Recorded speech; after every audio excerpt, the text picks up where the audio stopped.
so much so that he is fullness of being. He is that being by which all being is measured and qualified. And it's interesting that when the Lord appeared to Moses at the burning bush, he said, "I am who I am." Or as the Greeks sometimes translate it, "I am he who is." And the fathers of the church took that as an assertion from the lips of God himself, if one can speak that way, that he is ultimate being, true being, the ground of all being, the cause of all being, the being in all being, from whom all being derives and without whom no being is. God is necessary being, fullness of being. Everything else depends for its being on him. Philosophy loves that word, being. In fact, it's one of the strangest words in the English language, probably one of the most commonly used, the word is or to be. Just go through a day one day and tick how many times you use the word is. Probably used more than any other.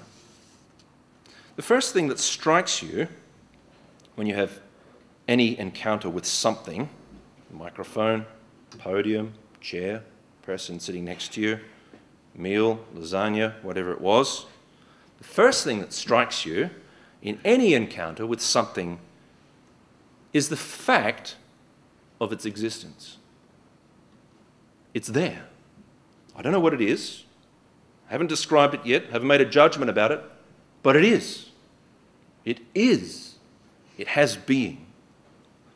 The fact that things are is, if you like, a revelation of their being, of their existence. And you couldn't even know that a thing is unless you encountered that factness of its being. That all sounds, again, rather profound, but just think about it. Think about anything you encounter.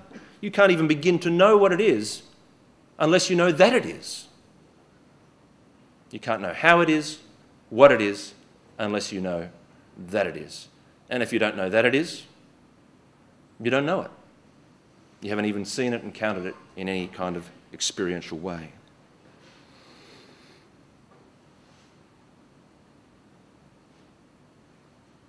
That fact about all things that we encounter, thatness to them, that factness to them, that beingness of them, is somehow considered by philosophy to be the very first category of philosophy, the very first category of our activity as human beings and the activity of our knowing.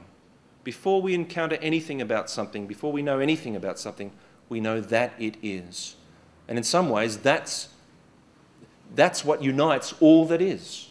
That's what unites us to all reality, the fact that we are, the fact that these things exist. Otherwise, you could never encounter them to begin with.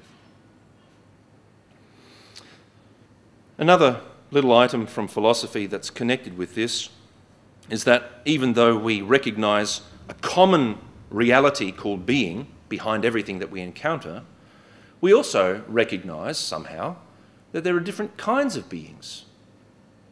We recognise in our descriptions of things that this thing in front of me, whatever it is different from this thing. They have a different being. They're two individual items. Seem to be different kinds of beings. I guess we can tell that by their structure, by their function, by what they do. But you take that same analysis away from artificial things like this and apply it to natural beings, human beings, animal beings, plant beings, and you recognise that there are different levels of beings, different kinds of beings in the world, a plurality of beings of different kinds. And this caused the philosophers to wonder about a hierarchy of beings. The lowest order, inanimate objects like chemicals and stones. The highest level of the created finite sphere, beings like human beings, angels, knowing beings, loving beings, intelligent beings. John's given me the time. I'm going to just finish up by asking again, what's the use of philosophy? What's it good for? I'd like to stress again that it's important not to press this idea of usefulness too far.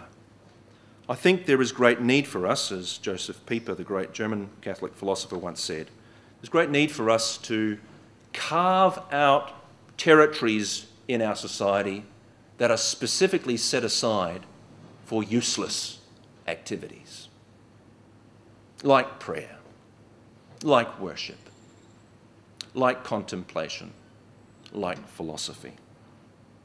Some things are worth doing and knowing for their own sakes, just because, and not as means to other ends. That's how great their value is. They're worth it. Second thing about the goodness or usefulness of philosophy, with that qualification in mind. Christianity has always recognised the good of philosophy as a vital mode of reflecting upon, penetrating the realities, the mysteries, and defending the mysteries of our faith. There's a sense in which philosophy helps us to render intelligible to rational human beings the truths that have been given to us by revelation. It allows us to overcome intellectual obstacles to the faith. Some people simply can't come at the truths of revelation because their minds have got obstacles that are in there through false philosophies, false ideas about reality and the world. And sometimes through rational dialogue, through conversation with them, you can help them recognise, and perhaps we can be helped to recognise our own obstacles in our intellects so that we come at a clearer appreciation and a clearer knowledge of the realities of faith. The doing of philosophy is also important for moral reasons as well.